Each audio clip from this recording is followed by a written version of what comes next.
نحمده ونستعينه ونستغفره ونؤمن به ونتوكل عليه ونعوذ بالله من شرور أنفسنا ومن سيئات أعمالنا من يهده الله فلا مضل له ومن يضلله فلا هادي له ونشهد أن لا إله إلا الله وحده لا شريك له ونشهد أن سيدنا وحبيبنا ومولانا محمدا عبده ورسوله الذي أرسله بالحق بشيرا ونذيرا وداعيا إلى الله بإذنه وسراجا منيرا فقد قال الله تعالى في كلامه المجيد والفرقان الحميد أعوذ بالله من الشيطان الرجيم بسم الله الرحمن الرحيم إن الله وملائكته يصلون على النبي يا أيها الذين آمنوا صلوا عليه وسلموا تسليما اللهم صل على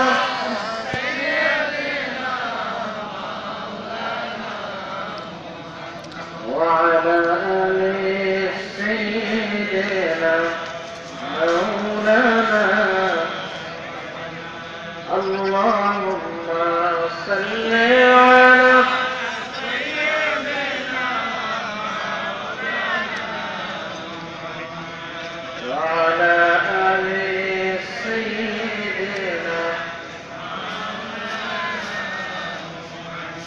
اللهم صل على محمد وعلى آل محمد كما صليت على إبراهيم وعلى آل إبراهيم إنك حميد مجيد اللهم بارك على محمد وعلى آل محمد كما باركت على إبراهيم وعلى آل إبراهيم إنك حميد مجيد ঐতিহ্যবাহী নবীপুর ফয়েজিয়া সিনিয়র মাদ্রাসার প্রতিষ্ঠাতা মরহুম মাওলানা ফয়জুর রহমান বুড়া হুজুরের ইসালে সওয়াব উপলক্ষে ঐতিহাসিক তাফসীরুল কোরআন মাহফিলের সম্মানিত সভাপতি উপস্থিত রয়েছেন নবীপুর ফয়েজিয়া সিনিয়র মাদ্রাসার সম্মানিত অধ্যক্ষ বিশিষ্ট ইসলামী চিন্তাবিদ প্রখ্যাত মুফাসসিরে কোরআন আলহাজ হযরত মাওলানা ইয়াসিন করিম সাহেব সহ জাতির শ্রেষ্ঠ সন্তান উলামায়ে কেরাম আমন্ত্রিত অতিথিবৃন্দ আমার সামনে ভবিষ্য মুরব্বিয়ানে কেরাম পর্দার আড়ালের মা বোনেরা সমবেত মুসলিম মিল্লাত আলোচনার শুরুতেই মহান আল্লাহ রাব্বুল আলামিনের দরবারে সিজদা অবনত চিত্তে কালিমাতুশ শুকরিয়া আদায় করছি যিনি আমাদেরকে জাতির এক ক্লান্তিকালে কোরআনের এই তাফসীর মাহফিলে আমাদেরকে আসার বসার তৌফিক ইনায়েত করেছেন। এই জন্য সেই মহান আল্লাহ তাবারক ওয়া তাআলার দরবারে আমরা শুকরিয়া আদায় করছি, আলহামদুলিল্লাহ। মাহফিলে আসতে পেরে আপনারা কি খুশি না বেজার? আমাদেরকে এই মাহফিলে আসার সুযোগ কে দিয়েছেন? সুতরাং আল্লাহ শুকরিয়া আর একটু জোরে করা যায় না? সব কথা প্রধান মেহমান আসলে বলবেন, এখন কোনো কথা বলবেন না। এই কারণে আমরা আবার আল্লাহ শুকরিয়া আদায় করছি, আলহামদুলিল্লাহ।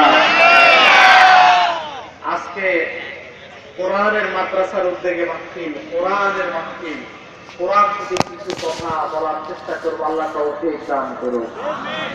কারণ যে সময় আমরা কোরআনের এই মাহফিলে এসেছি, সে আল্লাহ রাব্বুল আলামিন এই গ্রন্থটিকে জাতির হিদায়াতের জন্য দিলেন, এবং এই কোরআনের অনুসরণ যারা করবে তারাই জান্নাতে যেতে পারবে, নাজাত পাবে। পৃথিবীর মধ্যে কোরআনের উপরে কি শ্রেষ্ঠ কোনো গ্রন্থ আছে? বিশ্বনবী বলেছেন, فإن كل خير الحديث كتاب الله فإن خير الحديث كتاب الله। সর্বোত্তম কথা হলো কার কথা? আরেকজন বলুন, কার কথা? কোরআনের চেয়ে গুরুত্বপূর্ণ, মর্যাদাপূর্ণ কিতাব পৃথিবীর মধ্যে আসেও নাই, কিয়ামত পর্যন্ত আসার সম্ভাবনা। যে মুখ দিয়ে কোরআনের কথা বের হবে, এটা কি রিক্সা চালক বললো নাকি প্রেসিডেন্ট বললো, কে বললো, এটি দেখার বিষয় নয়। কোন কথা বের হলো? যদি কোরআনের কথা কোন মুখ দিয়ে বের হয়, একজন রিক্সা চালক কথাও যদি হয় কোরআনের কথা, তার কথাই হলো সর্বোত্তম কথা। এই কারণে অত্যন্ত দুঃখের বিষয় হল যে কোরআন আল্লাহ রাব্বুল আলামিন আমাদের জন্য দিলেন, আমাদের হিদায়াতের জন্য। আজকে আমাদের সমাজে সবচাইতে অবহেলিত, বঞ্চিত হচ্ছে আল কোরআন। কি বলেন, ঠিক না বেশি? আমরা গান বাজনায় বিশ্বাসী, হিন্দি ফিল্মে বিশ্বাসী, স্টার জলসায় বিশ্বাসী, কিন্তু কোরআন মানতে রাজি নই। কি বলেন, ঠিক না বেশি? গানের আসর যদি হয়, গানের মজমা যদি হয়, কোনো অসুবিধা নাই, কিন্তু কোরআনের কথা বললে একটু আপত্তি আছে। কি বলেন, ঠিক না বেশি? সুতরাং এই জমিন কে সৃষ্টি করলেন? এই কোরআন কে নাযিল করলেন? সুতরাং আল্লাহর সৃষ্টি জমিনের মধ্যে আল্লাহর পক্ষ থেকে নাযিলকৃত কোরআনের কথা হবে। কারো আপত্তি থাকলে সে আপত্তি কি মানা যাবে? কথা বলেন, মানা যাবে? মনে রাখবেন, এই কোরআন আল্লাহ দিয়েছেন আমাদের জন্য, আমাদের হিদায়াতের জন্য। তার কথা আল্লাহ রাব্বুল আলামিন বলছেন, শাহরু রমাদান আল্লাযী উনজিলা ফীহিল কুরআন হুদাল লিন-নাসি ওয়া বায়্যিনাতিন মিনাল হুদা ওয়াল ফুরকান। আল্লাহ রাব্বুল আলামিন পবিত্র রমজান মাসে কোরআনকে নাযিল করলেন। রমজানের এত গুরুত্ব মহত্ব হওয়ার একমাত্র কারণ হলো এই মাসে আল্লাহ কোরআনকে নাযিল করেছেন। লাইলাতুল কদরের এত গুরুত্ব হওয়ার কারণ হলো এই রাতে আল্লাহ কোরআন নাযিল করেছেন। সে কোরআন দিয়ে আল্লাহ রাব্বুল আলামিন জানিয়ে দিলেন, এই কোরআন আমি দিয়েছি মানবতার হেদায়েতের জন্য, মানবতার পথ প্রদর্শনের জন্য। সঠিক পথে কিভাবে মানব জাতি চলবে সেই পথ দেখানোর জন্য আমি আল্লাহ কোরআন দিয়েছি। সুতরাং বলুন তো দেখি, আপনি যদি চৌমুহনী বাজার যেতে হয়, তাহলে আপনাকে সোজা রাস্তায় যেতে হবে। কিন্তু কোন লোক যদি আপনাকে বলে সে জানে না চৌমুহনী কিভাবে যায়, কি বলেন, ঠিক না ঠিক? সে আপনাকে দেখে দিল কোম্পানিগঞ্জের দিকে, আপনি কি চৌমুহনীতে যেতে পারবেন? কথা বলে, যেতে পারবেন?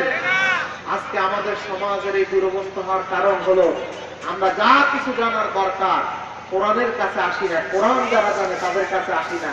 যারা মূর্খ, যারা জ্ঞান পাপী, যারা কোরআন বিরোধী, আমরা আমাদের প্রয়োজন মেটানোর জন্য তাদের কাছে যাই, যার কারণে আজকে 3 দিন আমাদের সমাজ ব্যবস্থা শোচনীয় হয়ে পড়েছে। আজকে মানব জাতি এত অপদস্থ অপমানিত হওয়ার একটা কারণ হলো আজকে যে সম্মানিত গ্রন্থ আল্লাহ আমাদেরকে দিয়েছেন সেই গ্রন্থের কাছে আমরা আসতে পারি না। আজকে গোটা বাংলাদেশের মানুষ যদি একসাথে এই সিদ্ধান্ত গ্রহণ করে আমরা কেউ কোরআন মানব না, কোরআনের কোনো অসুবিধা আছে? কোরআনের কোনো ক্ষতি হবে?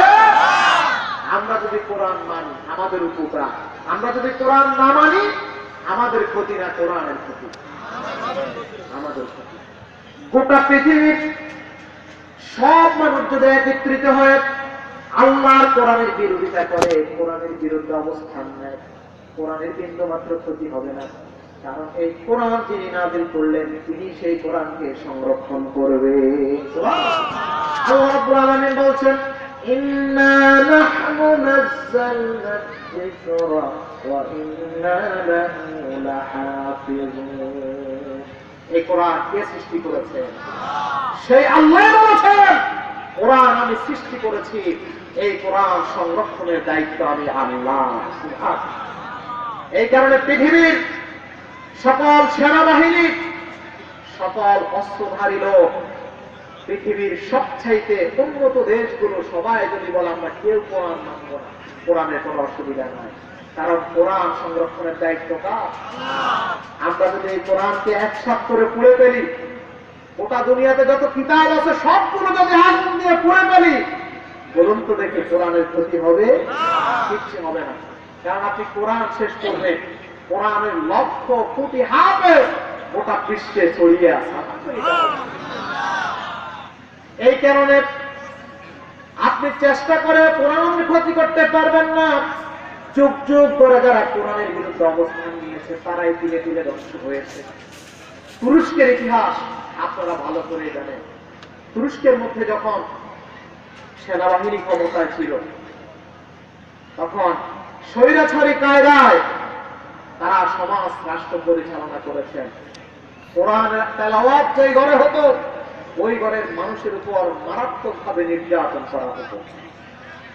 একদিন তারা কোরআন এক খন্ড হাতে নিয়ে বলছেন, এই কোরআনকে এখন আমরা ছেড়ে এই পাতাগুলো আমাদের পায়ের নিচে দেব, আর আমরা দেখবো কোরআনকে কিভাবে কোরআনের মালিক সাহায্য করে, সংরক্ষণ করে। নাউযুবিল্লাহ। এই কথা বলে তুরস্কের সেনাবাহিনী কোরআন হাতের মধ্যে নিয়ে কোরআনকে পায়ের নিচে দিয়ে যখন তাদের জুতো দিয়ে কোরআনকে ছোঁয়া শুরু করলো, পায়ের নিচে যখন কোরআন দিব, আরশের মালিক আল্লাহ এটা দেখে কি দেখে না? আল্লাহ রাব্বুল আলামিন বললেন এই কোরআন আমি সংরক্ষণ করব। সঙ্গে সঙ্গে আল্লাহ রাব্বুল আলামিন জবাব দিয়ে দিলেন। মুহূর্তের মধ্যে সাগর থেকে আল্লাহ রাব্বুল আলামিন টর্নেডো ঘূর্ণিঝড় দিলেন। ওই তুরস্কের সেনাবাহিনী শুদ্ধ বিশাল একটা অঞ্চলকে আল্লাহ মাটির সাথে তলিয়ে দিয়েছে। এই আল্লাহ কি এখন আছে না? না কথা বলেন, আছে না? এই কারণে তুরস্কের সেনাবাহিনী থেকে আজ মায়ানমারের সেনাবাহিনীকে শিক্ষা গ্রহণ করা দরকার। কারণ তুরস্কে যে আল্লাহ কোরআনকে অপমান করার জন্য যে আল্লাহ দেখেছেন, মায়ানমারে তোমরা যারা আমাদের মা বোনদের কাছে নির্যাতন করছো, হত্যা করছো, যখন আল্লাহর সিদ্ধান্ত এসে যাবে পালানোর কোন রাস্তা খুঁজে পাওয়া যাবে না। কথা কি বুঝাতে পারলাম? এই কারণে কোরআন সংরক্ষণের দায়িত্ব কার? আল্লাহ। আমার বন্ধুগণ, এই কোরআন হচ্ছে এমন এক কিতাব, যে কিতাব দুনিয়ার মধ্যে এইভাবে কিতাব আকারে আসেনি। কিছু কিছু করে নাজিল হয়েছে বিশ্ব নবীর উপরে। যখন মানব জাতির যা প্রয়োজন হয়েছে সেই আলোকে আল্লাহ রাব্বুল আলামিন এই কোরআনকে নাজিল করেছেন। এছাড়া অন্য যত গ্রন্থ আল্লাহ রাব্বুল আলামিন তাওরাত নাজিল করলেন, জাবর নাজিল করলেন, ইনজিল নাজিল করলেন, সবগুলো গ্রন্থ আল্লাহ কিতাব আকারে দুনিয়ার মধ্যে পাঠালেন।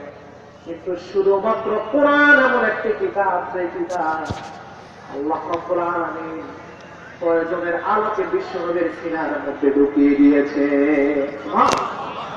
দেখুন, তাওরাত যখন নাজিল হয়, একটা কিতাব আকারে তাওরাত আল্লাহ নাজিল করেছে, এবং তখন তাওরাত সংরক্ষণের জন্য কোন ব্যবস্থা জমিনের মধ্যে ছিল না। তখন আল্লাহ রাব্বুল আলামিন আসমান থেকে ওই তাওরাত সংরক্ষণের জন্য একটা আলমারির ব্যবস্থা করেছে। সুবহানাল্লাহ। এখন তাওরাত কিতাবটা আলমারির ভিতরে রাখা হলো।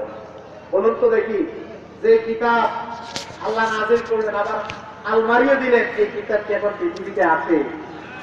এই কিতাবের কোন হাফেজ পৃথিবীতে আছে? কিন্তু এই কোরআন কিতাব আকারে আসে না, কোন আলমারির মধ্যে সংরক্ষণ করা হয় নাই। কিন্তু এই কোরআন পৃথিবীর মধ্যে আছে কিনা বলুন? কথা বলেন, আছে কিনা বলুন? কিয়ামত পর্যন্ত এই কোরআন থাকবে। কি বলেন, ঠিক না বেশি? এই দেখুন, সুতরাং বুঝা গেল কোরআনকে আমাদের সমাজের মানুষ যতই অবহেলা করবে, এই কোরআন বিন্দু মাত্র আমাদের কাছ থেকে দূরে সরানোর কোন সুযোগ নাই। এবং দেখুন, কোরআন এমন এক কিতাব, যে কিতাবের শুরুতে আল্লাহ চ্যালেঞ্জ দিলেন, সে আয়াতটি বলার প্রয়োজন আমরা সবাই জানি। আল্লাহ বলছেন এটা এমন এক কিতাব, যালিকাল কিতাবু লা রাইবা ফীহি, এমন এক কিতাব যে কিতাবের মধ্যে কোনো ভুল নেই, সন্দেহ নেই। সুবহানাল্লাহ বলেন। এই চ্যালেঞ্জ কে দিয়েছেন? এবং এই কোরআন আল্লাহ এমন ভাবে সংরক্ষণ করবে, যে কোরআনে ইচ্ছে করলে আপনি আপনার মন গড়া কিছু লিখতে পারবেন। আব্বাসীরা যখন দেশ পরিচালনা করছেন, আমি বোঝার জন্য বলছি, তারা যখন রাষ্ট্র পরিচালনা করছেন, তখন একজন খ্রিস্টান লোক, সে একজন খ্রিস্টান কিন্তু কোরআন লিখছেন। সুবহানাল্লাহ বললেন না? ওই খ্রিস্টান লোকটি, তার হাতের লেখা ছিল অত্যন্ত সুন্দর। কোরআনের পাতার কাগজের মধ্যে তিনি লিখতেন, লিখে লিখে মুসলমানদের কাছে বিক্রি করতেন, আর ওই টাকা দিয়ে তিনি তার পরিবার পরিচালনা করতেন। এটা কি ভালো কাজ না খারাপ কাজ? ভালো কাজ। আব্বাসীয় খলিফার কাছে যখন ওই খ্রিস্টান লোকটার সংবাদ পৌঁছল, আব্বাসীয় খলিফা খ্রিস্টান লোকটিকে তার রাজপ্রাসাদের মধ্যে ডাকলেন, দেখে বললেন, তুমি একজন খ্রিস্টান মানুষ, কোরআন লিখে তুমি বিক্রি করো, আর সেখান থেকে তুমি টাকা ইনকাম করে তোমার ফ্যামিলি পরিচালনা করো। কোরআন লেখাটা একটা ভালো কাজ। সুতরাং তুমি একটি কাজ করো, সেটি হলো তুমি ইসলাম ধর্ম গ্রহণ করো। ইসলাম যদি তুমি গ্রহণ করো, ঈমান যদি আনো, তাহলে তোমার মৃত্যুর পরে আল্লাহ তোমাকে জান্নাত দিয়ে দিবে। খ্রিস্টান লোকটা যখন এই কথা শুনলেন, এখন তার ভিতরে একটু চুলকানি শুরু হয়ে গেছে। এখন খলিফার দরবারে তার অস্বীকারও করা যায় না যে আমি ঈমান আনবো না। বললেন, খলিফা আপনি আমাকে একদিনের জন্য সময় দেন, আমি একটু চিন্তা করে আসি। একদিনের জন্য তাকে সময় দেওয়া হলো। সেই যে গেল, আর ফিরে এলো না খলিফার দরবারে। তার মানে সেই ঈমান আনবে না, এই সিদ্ধান্ত তার। ওই রাজ্য থেকে আরব রাজ্যে চলে গেলেন। এবার সেখানে লেখা শুরু করলেন তাওরাত। তাওরাতের অনুসারীরা, তার লেখা সুন্দর হওয়ার কারণে তার থেকে তাওরাতের পাতাগুলো কিনে কিনে পড়লেন। এবার কিছুদিন পরে আরেক রাজ্যে গিয়ে লেখা শুরু করলেন জাবুর। জাবুরের অনুসারীরা তার থেকে জাবুরের পাতাগুলো কিনে কিনে পড়া শুরু করলেন। ইনকাম ভালোই চলছিল। হঠাৎ ওই খ্রিস্টান লেখকের মনে হলো, আমি যাই লিখি তাই সবাই পড়ে, এবার আমি আমার মন মতো কিছু লেখাই পাতাগুলোর মধ্যে ঢুকিয়ে দেব। তাওরাতের ভিতরে শব্দের মধ্যে তার মন গড়া কিছু শব্দ ঢুকে দিচ্ছে। এখন তাওরাতের কোন হাফেজ কি পৃথিবীতে আছে? না। যেটাই দেয় সেটাই মার্কেটে খায়, ভুল দিলেও খায়। জাবুরের ভিতরে এবার ঢুকানো শুরু করলেন ভুল লেখা, সেটাও মার্কেটে চলে, কোনো অসুবিধা নাই, চলছে। কিন্তু এবার তাকে একজন অমুসলিম এসে বুদ্ধি দিলেন যে ভাই তুমি তো ভালোই লেখো, তাও তুমি একটা কাজ করো, মুসলমানদের কোরআন লিখবার, কোরআনের ভিতরে কিছু মূল শব্দ তুমি ঢুকিয়ে দিবা, তোমাকে পুরস্কার দেওয়া হবে। নাউজুবিল্লাহ। ওই লোকটি বললেন, এটা তো সামান্য ব্যাপার আমার জন্য, এটা কোনো ব্যাপার না। এই কথা বলে ওই খ্রিস্টান লেখক কোরআনের পাতার ভিতরে তার মন গড়া কিছু শব্দ যখন ঢুকিয়ে দিল, আর ওই পাতা যখন মুসলমানরা ক্রয় করে নিল, কোরআনের হাফেজ পৃথিবীর মধ্যে আছে না নাই? কোরআনের হাফেজের কাছে যখন এই পাতা গেল, কোরআনের হাফেজ পড়ে দেখলো এটা তো ডুপ্লি কোরআন, এটা তো আসল কোরআন না। কারণ যে আসল কোরআন আমরা আমাদের সিনার মধ্যে গেঁথে নিয়েছি, ওই কোরআনের লেখার সাথে এটার সাথে মিলে না। নিঃসন্দেহে তার মধ্যে মানুষের বানানো কথা আছে, এই কথা বলে খ্রিস্টান লেখককে ডাকা হলো, ডেকে এনে হাফেজে কোরআন না বললেন, তুমি কোরআনের ভিতরে ভুল শব্দ ঢুকিয়ে দিলে কেন? এর অধিকার তোমাকে কে দিয়েছে? খ্রিস্টান লেখক আশ্চর্য হয়ে গেলেন। আমি তাওরাতের মধ্যে ভুল লিখেছি, কেউ ধরতে পারে নাই। জাবুরের মধ্যে ভুল লিখেছি, দুনিয়ার কোনো মানুষ আমার ভুল ধরতে পারে নাই। কিন্তু কোরআন এমন কোন কিতাব, সেই কিতাবের মধ্যে ভুল লেখার সঙ্গে সঙ্গে আমি ধরা পড়ে গেলাম। নিঃসন্দেহে এটা মানুষের বানানো কোনো কিতাব হতে পারে না। যে আল্লাহ রাব্বুল আলামিন এই কোরআন নাযিল করেছেন, আমি সিদ্ধান্ত নিয়ে নিয়েছি, আমি সে আল্লাহ রাব্বুল আলামিনের উপর ঈমান গ্রহণ করব। তাওরাতে ভুল লিখেছে, ইনজিলে ভুল লিখেছে, অসুবিধা নাই, কিন্তু যখন কোরআনে হাত দিয়েছে ধরা পড়েছে কি পড়ে না? কথা বলেন, পড়েছে কি পড়ে নাই? এই কারণে এই সমাজ কার, এই দেশ কার সৃষ্টি, এই জমিন কার সৃষ্টি? সেই জমিনে আল্লাহর কোরআন চলবে। সুতরাং যারা মনে করো আল্লাহর দেওয়া জমিনের মধ্যে আল্লাহর কোরআন চলবে না, তোমাদের মানব রচিত আইন তোমরা ঢুকিয়ে দেবা। তোমাদেরকে বলতে চাই, আল্লাহর দেওয়া জমিনে আল্লাহর কোরআন চলবে, মানব রচিত যা তোমরা ঢুকাচ্ছ। পৃথিবীর মধ্যে মুসলমানদের এখন এমন গণজোয়ার দেখা যাচ্ছে, অবশ্যই মুসলিম জাতির কাছে তোমাদেরকে জবাবদিহি করতে হবে। এই কারণে কোরআন নিয়ে দুই নম্বরই করার কোন সুযোগ নাই। এখানে আমার বন্ধুগণ, আমরা কোরআন মানব, কোরআন অনুযায়ী জীবন গঠন করব। আল্লাহ রাব্বুল আলামিন আমাদেরকে তৌফিক দান করুন, বলে আমিন। আমরা একটু জিকির করি, লা ইলাহা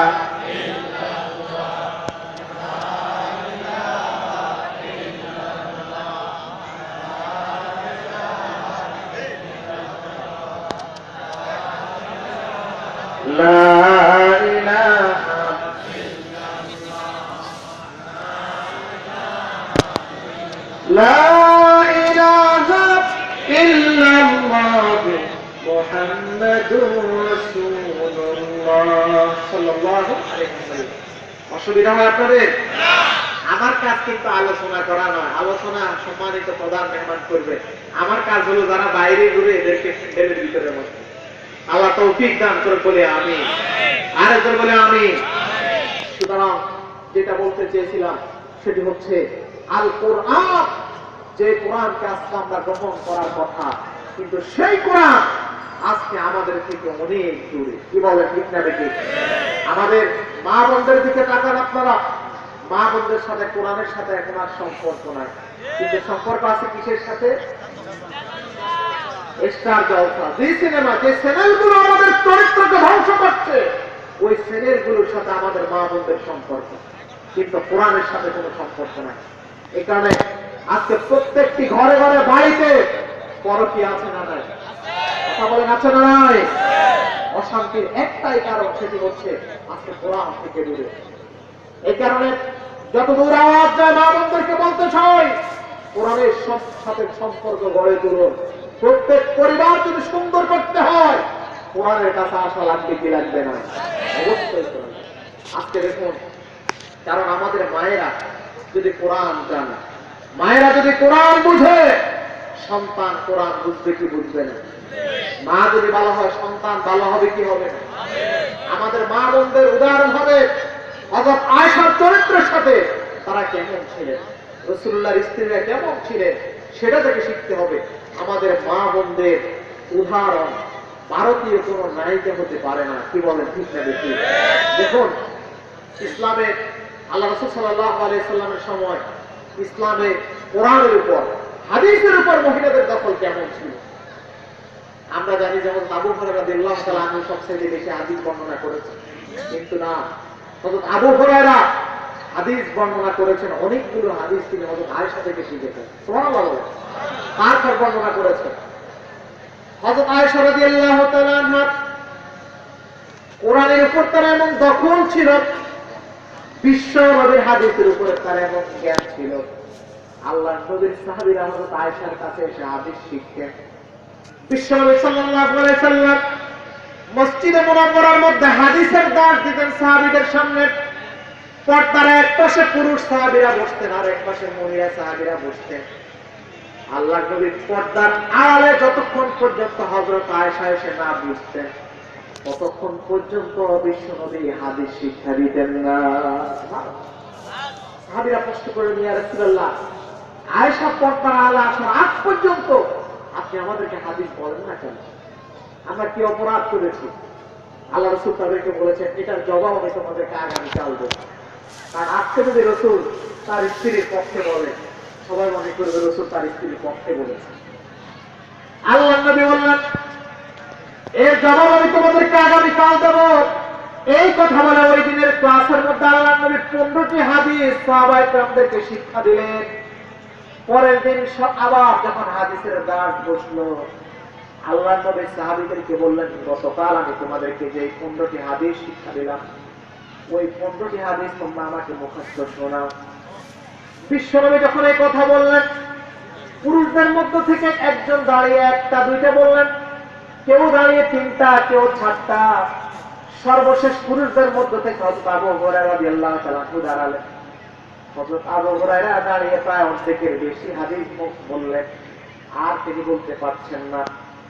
এবার বিশ্বনবী পর্দার আড়ালে হযরত আয়েশাকে লক্ষ্য করে বললেন, আয়েশা, গতকালকে যে 15টি হাদিস আমি তোমাদেরকে শিক্ষা দিলাম, ওই 15টি হাদিস যেইভাবে আমি শব্দ প্রয়োগ করেছি ওইভাবে তুমি আমাদেরকে মুখস্থ শোনাও। আল্লাহ রাব্বুল আলামিন হযরত আয়েশাকে এমন জ্ঞান দিলেন, বিশ্বনবী বলার সঙ্গে সঙ্গে হযরত আয়েশা রাদিয়াল্লাহু তাআলা আনহা আল্লাহর নবীর সামনে 15টি হাদিস যেভাবে আল্লাহর নবীর শব্দ চয়ন করলেন ওইভাবে হযরত আয়েশা মুখস্থ শুনিয়ে দিয়েছে। সুতরাং দেখুন, আজকে আমাদের মা বোনদেরকে সেই জায়গা থেকে শিক্ষা গ্রহণ করতে হবে। কিন্তু আমাদের সমাজে আজকে গান মুখস্থ পারে, আজকে কারিনা কাপুর কি জামা পরে সে অনুসরণ আমাদের মা বোনরা করেন, কিন্তু কোরআন মানতে রাজি নয়, যার কারণে সমাজের মধ্যে অশান্তি। কি বলেন, ঠিক না বেঠিক? কোরআনের কথা শুনলে গায়ে চুলকানি শুরু হয়ে যায়। এটার মার্কা মানুষ আছে না নাই? এখানে কোরআনকে গ্রহণ করতে হবে। আজকে কোরআন যদি আমরা মানি, কোরআন অনুসরণ করে, দুনিয়াতে আপনাকে কেউ মর্যাদা না দিতে পারে, কিন্তু আরশের মালিকের কাছে মর্যাদা আছে না? অত্যন্ত দুঃখের বিষয় হলো, আপনি দেখবেন আমাদের দেশে ক্রিকেট যারা খেলে, ফুটবল যারা খেলে, স্টারদের তালিকায় তারা, কি বলেন, ঠিক না বেশি? তারা হলো স্টার। আমরা বলতে চাই, যারা ক্রিকেট খেলে তারা স্টার নয়, যারা ফুটবলার মেসি স্টার নয়, নেইমার স্টার নয়। আমাদের মুসলমানদের কাছে স্টার হচ্ছে কোরআনের হাফেজ বাইতুল্লাহ ইমাম আব্দুর রহমান সুলাইস। মুসলমানদের স্টার হবে কারি আব্দুল ওয়াসির, মুসলমানদের স্টার হবে সেই হাফেজ প্রখ্যাত কাবার ইমাম সুলাইম। তারাই হবে মুসলমানদের জন্য স্টার। কোন ক্রিকেটার, কোন ফুটবলার কোন মুসলমানদের জন্য স্টার হওয়ার সুযোগ থাকতে পারে না। আজকে আমাদের দেশের মেয়েরা যখন ক্রিকেট উইকেট বেশি পান, তার জন্য বাড়ির ওয়ার্ডার, কি বলেন, ঠিক না বেশি? তার জন্য গাড়ি বাড়ির ব্যবস্থা করা হয়। কিন্তু গোটা পৃথিবীর মধ্যে বিশ্ব জুড়ে কোরআন তেলাওয়াত করে সৈয়দের ইমাম থেকে, কাবার ইমাম থেকে যে নাজমুস সাকিবরা পুরস্কার নেয়, এই দেশে তাদের জন্য কোনো সংবর্ধনা হয় না। কি বলেন, ঠিক না বেশি? তাদের জন্য কোনো পুরস্কার হয় না। এই কারণে আমরা বলতে চাই, আজকে তোমরা কোরআনের মূল্যায়ন না দিতে পারো, কিন্তু আল্লাহ রাব্বুল আলামিনের কাছে তাদের মর্যাদা আছে না? এই কারণে আজকে আমরা এই জাতির কাছে অনুরোধ করতে চাই, আসুন কোরআনের কাছে, কোরআনকে মর্যাদা শিখুন। দেখবেন আমাদের মর্যাদা কে বাড়িয়ে দিবে। দেখুন, আমি শুরুতে বলেছি, আজকে রমজানের গুরুত্ব বাড়ানো হয়েছে কোরআনের কারণে। আজকে মানব জাতি যদি সেই কোরআনের কাছে আসে, মানব জাতির মর্যাদা বাড়বে কি বাড়বে না? কথা বলেন, বাড়বে কি বাড়বে না? আল্লাহ রাব্বুল আলামিন আমাদেরকে এই কোরআন মানার বুঝার তৌফিক দিন। আজকে আমি আপনাদের সামনে সংক্ষিপ্ত সময়ে একটা বিষয়ে আলোচনা করতে চাই। সেটি হলো সূরাতুল বাকারা থেকে আমি দুটি আয়াতের ব্যাখ্যা আপনাদের সামনে করে আমি আমার আলোচনা শেষ করব। আল্লাহ রাব্বুল আলামিন বলছেন, বিসমিল্লাহির রহমানির রহিম, ولنبلونكم بشيء من الخوف والجوع ونقص من الأموال والأنفس والثمرات وبشر الصابرين الذين إذا أصابتهم مصيبة قالوا إنا لله وإنا إليه راجعون। এই আয়াতগুলোর মধ্যে আমরা যারা ঈমানদার, এই আয়াতগুলো পড়লে আমাদের সামনে আসে ঈমানদারদের জন্য এক অগ্নি পরীক্ষা। কি বলেন ঠিক না বেশি? এখানে যারা আসছে সবাই ঈমানদার তো নাকি? আজকে গোটা বিশ্ব জুড়ে ঈমানদারদের উপর নির্যাতন অত্যাচার চলছে কি চলছে না? এখন আমরা প্রশ্ন করি যে হায় রে, আমাদের এই অবস্থা কেন? আমরা মুসলমান হয়ে কি অপরাধ করেছি? আমরা কি অপরাধ করেছি? কেন এই পরীক্ষা? এই আয়াতের মধ্যে আল্লাহ সেই কথা বলে দিয়েছে। সুবহানাল্লাহ বলে। এক নাম্বার কথা হলো, ঈমানদার যদি হতে হয় পরীক্ষা দেওয়া লাগবে কি লাগবে না? দেখুন, এখন বাকির এসএসসি পরীক্ষা চলে, এরপরে চলবে এইচএসসি পরীক্ষা, আলিম পরীক্ষা। যে লোকটার মান যত বড় তার পরীক্ষাও তত। এখানে ঈমানের দিক দিয়ে যার ঈমান যত মজবুত তার পরীক্ষা তত। আমাদের দেশে কিছু ঈমানদার আছে, এরা তো আলহামদুলিল্লাহ আমাদের সমাজ আমি এমন ভাবে চলি, এমন সালিবাসি চলি, সমাজের কোনো মানুষ আমার বিরোধিতা করতে পারে না। এই মার্কার কিছু মানুষ আছে না নাই? এত চালিবাসি চলে, হারাম হালাল অনুষ্ঠানেও যা, হারাম অনুষ্ঠানেও যা, কেউ আমার উপরে রাগ না। ঈমানদার যারা হবে প্রকৃত, এক শ্রেণীর লোকেরা তাদের উপর রাগ থাকবে কি থাকবে না। তবে প্রথম কথা হলো যেটি, সেটি হচ্ছে ঈমান যেটি এমন এক গুরুত্বপূর্ণ ইবাদত যে ঈমান ছাড়া কোন ইবাদত আল্লাহর দরবারে কবুল হওয়ার সম্ভাবনা নাই। এই যে দেখুন, ঈমানদাররা পাগড়ি বাঁধলে সওয়াব না গুনাহ? সবাই বলে না সওয়াব না গুনাহ? কিন্তু ভারতের বর্তমান প্রেসিডেন্টের আগের প্রেসিডেন্ট মনমোহন সিং পাগড়ি বাঁধতেন কি বাঁধতেন না? তার কত গুণ সওয়াব হবে? আমাদের দাঁড়িয়ে রাখলে সওয়াব হবে কি হবে না? কিন্তু রবীন্দ্রনাথ ঠাকুরও তো দাঁড়িয়ে রাখছে, সওয়াব কত গুণ হবে? হবে না। তাহলে বোঝা গেল ইবাদত করার জন্য ঈমান শর্ত। সুবহানাল্লাহ। আমাদের সমাজের অধিকাংশ মানুষ আজকে ঈমান বুঝে না। আমল কম করলেও জান্নাতে যাওয়া যায়, কিন্তু ঈমানে কোনো ত্রুটি থাকলে জান্নাতে যাওয়া সম্ভব। সেই ঈমান আজকে আমাদের সমাজের মানুষ বুঝতে পারে। আমি শুধু একটি উদাহরণ দিতে চাই। ঈমান হলো আল্লাহ রাব্বুল আলামিনের পক্ষ থেকে রাসূল যা নিয়ে এসেছেন তার প্রত্যেকটা বিষয়ের উপর বিশ্বাস রাখতে হবে। এর নাম কি? একটা বিষয়কে যদি কেউ অস্বীকার করে, ঈমান থাকবে তার? যখন ঈমান থাকবে তার সাথে একটা বিষয়কে যদি গোপন করে ঈমান থাকবে। আল্লাহ রাব্বুল আলামিন কোরআনের সূরাতুল বাকারার মধ্যে স্পষ্টভাবে জানিয়ে দিলেন, যারা কোরআনের কিছু মানবে, কোরআনকে মানবে যারা, কিন্তু তার ব্যক্তিগত স্বার্থে কোরআনের একটি আয়াতকেও যদি কেউ গোপন করে, আল্লাহ বলছেন তার জন্য আমি আল্লাহর পক্ষ থেকে লানত, গজব, নাউযুবিল্লাহ। ইন্নাল্লাযীনা ইয়াকতুমুনা মা আনজালনা মিনাল বায়িনাতি ওয়াল হুদা মিন বা'দি মা বায়্যানাহু লিন-নাসি ফিল কিতাব উলাইকা ইয়ালআনুহুমুল্লাহু ওয়া ইয়ালআনুহুমুল লাঈনুন। আল্লাহ রাব্বুল আলামিন বলছেন, আমি যে আয়াতগুলোকে নাযিল করলাম, অবতীর্ণ করলাম, এর একটি আয়াতকেও যদি কেউ গোপন করে, আল্লাহ তার ব্যাপারে সিদ্ধান্ত জানিয়ে দিলেন, আমি আল্লাহর পক্ষ থেকে তার উপরে গজব, লানত, নাউযুবিল্লাহ। ধরুন ইসলামী শরীয়ত, ইসলামের বিধান ধরুন 100টা, কতটা? ধরুন 100টা।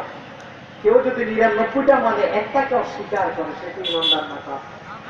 ধরুন ঈমানদার না কাফের? 99টা বিশ্বাস করে, 99টার উপর আমলও করে, ঈমানদার না কাফের? কিন্তু আরেকজন 100টা বিশ্বাস করে, আমল করে 50টা, সেই ঈমানদার না কাফের? ঈমানদার। কিন্তু 100র মধ্যে 99 মানলে 99 আমলও করলেন, ইমানদার হতে পারেন নাই, কারণ আপনি একটার উপর বিশ্বাস করেন না, সবগুলোর উপর আপনাকে বিশ্বাস করতে হবে। রাজি আছেন সবাই? এই যে ধরুন রাসূল সাল্লাল্লাহু আলাইহি ওয়াসাল্লামের ইন্তেকালের পরে খেলাফতের দায়িত্ব কে গ্রহণ করেছিলেন? হযরত আবু বকর রাদিয়াল্লাহু তাআলা। আবু বকর রাদিয়াল্লাহু তাআলা যখন খেলাফতের দায়িত্ব গ্রহণ করলেন, আল্লাহর নবীর ইন্তেকালের পরে প্রথম যুগে কিছু সমস্যা আরবের মধ্যে দেখা দিল। এমন কিছু মানুষের আবিষ্কার হলো যারা নিজেদেরকে বন্ড নবী দাবি করে। হযরত আবু বকর রাদিয়াল্লাহু তাআলা রাষ্ট্রের প্রেসিডেন্ট হিসাবে ওই বন্ড নবীদের বিরুদ্ধে জিহাদ করে তাদেরকে দমিয়ে দিলেন। এবার কিছু লোক খলিফার দরবারে এসে বললেন, খলিফাতুল মুমিনিন, আমরা ইসলামের সব বিধান মানি, নামাজ মানি, রোজা মানি, সব কিছু আমরা মানতে রাজি আছি, তবে যাকাত নামক ইসলামের এই বিধান মানা আমাদের দ্বারা সম্ভব নয়। আপনি যাই বলবেন আমরা ইমানদার হিসাবে সব কিছু মানতে রাজি আছি, কিন্তু যাকাত আদায় করা আমাদের পক্ষে সম্ভব নয়। ভালো খবর না খারাপ খবর? ভালো খবর, খবর না খারাপ খবর? কোন লোক যদি নামাজ মানে, রোজা মানে, হজ মানে, যাকাত মানে না, ইমানদার যাকাত। আবু বকর রাদিয়াল্লাহু তাআলা চিন্তা করলেন, এই লোকটির ব্যাপারে তো, এদের ব্যাপারে তো সিদ্ধান্ত নেওয়া দরকার। তিনি শুরার অধিবেশন, সংসদ অধিবেশন ডাকলেন, কারণ দেশ চালাতে হলে সংসদ লাগে না, কি লাগে না? কথা বলেন, লাগে কি না? লাগে। খলিফাতুল মুসলিমিন হযরত আবু বকর রাদিয়াল্লাহু তাআলা সংসদ অধিবেশন ডাকলেন। ডেকে তিনি যারা যাকাত অস্বীকার করলেন তাদের বিরুদ্ধে প্রস্তাব আনলেন। যারা নবীর আমলে যাকাত দিত, নিজেদের ইমানদার বলে দাবি করে, কিন্তু যাকাত চাচ্ছে যারা দিতে অস্বীকার করছে, আমার প্রস্তাবনা হলো আমি তাদের বিরুদ্ধে জিহাদ করব। এই কথা যখন বললেন, এবার ফ্লোর নিলেন হযরত ওমর রাদিয়াল্লাহু তাআলা। হযরত ওমর গরম লোক না নরম লোক? সবাই বলেন গরম না নরম? কিন্তু তিনি নরম সুরে এবার কথা বলছেন, খলিফাতুল মুমিনিন যাদের বিরুদ্ধে আপনি জিহাদ সিদ্ধান্ত নিচ্ছেন চলমান সংসদের মধ্যে, এরা তো ইমানদার, এরা তো নিজেকে মুসলমান বলে দাবি করে, তো নামাজ পড়ে, অথচ আল্লাহর নবী বলেছেন, মান ক্বালা লা ইলাহা ইল্লাল্লাহ দাখালাল জান্নাহ। বিশ্বনবী বলেছেন, যে ব্যক্তি বলবে লা ইলাহা ইল্লাল্লাহ, সেই লোক জান্নাতের মধ্যে প্রবেশ করবে। হযরত ওমর হাদিসের দলিল দিয়ে বললেন, খলিফাতুল মুমিনিন যাদের বিরুদ্ধে আপনি জিহাদের ডাক দিলেন, যাদের বিরুদ্ধে আপনি যুদ্ধের কথা বললেন, নবীর হাদিস অনুযায়ী এরা তো ইমানদার, তাদের বিরুদ্ধে আপনি কিভাবে যুদ্ধ করবেন? এই কথা বলে হযরত ওমর জিহাদের বিরুদ্ধে অবস্থান নিলেন, জিহাদের বিপক্ষে তার প্রস্তাবনা দিলেন। সঙ্গে সঙ্গে হযরত আবু বকর রাদিয়াল্লাহু তাআলা প্রেসিডেন্ট হিসেবে আবার ফ্লোর নিলেন। ফ্লোর নিয়ে তিনি এবার তার সিদ্ধান্তের কথা জাতিকে জানিয়ে দিলেন। তিনি বললেন, ওয়াল্লাহি ওয়াল্লাহি লাকাতালতুহুম ফি মানহা। হযরত আবু বকর জানিয়ে দিলেন, হে চলমান সংসদের সংসদ সদস্যরা শোনো, আমি তোমাদেরকে সিদ্ধান্ত জানিয়ে দিচ্ছি, যারা নবীর আমলে যাকাত দিত, আজকে যারা নিজেদেরকে ইমানদার বলে দাবি করে যাকাত অস্বীকার করে, আমার সিদ্ধান্ত হলো অবশ্যই আমি তাদের বিরুদ্ধে যুদ্ধ করব। সুবহানাল্লাহ। প্রেসিডেন্ট সিদ্ধান্ত জানিয়ে দিলেন। প্রেসিডেন্টের সিদ্ধান্তের পর আর কোন সিদ্ধান্ত কি চলে?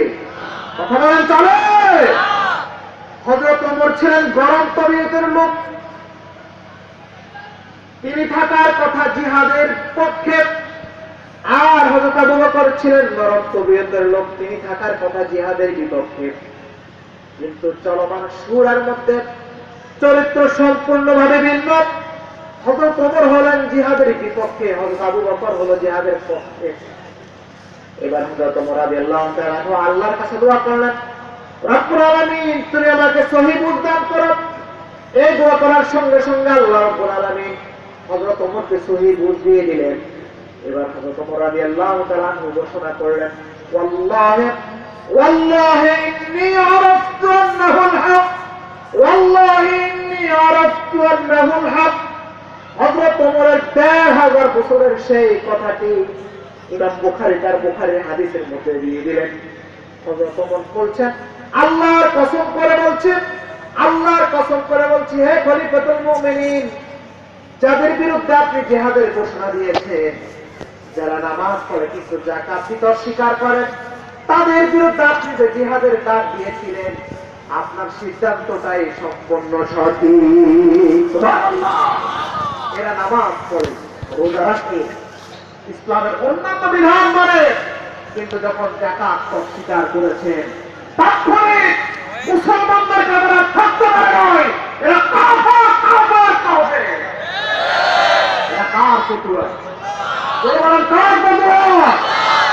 এই কারণে আপনি সবগুলো মানেন কোরআনে, কিন্তু বিচার যখন করতে যাবে তখন আর আপনি কোরআন মানেন না।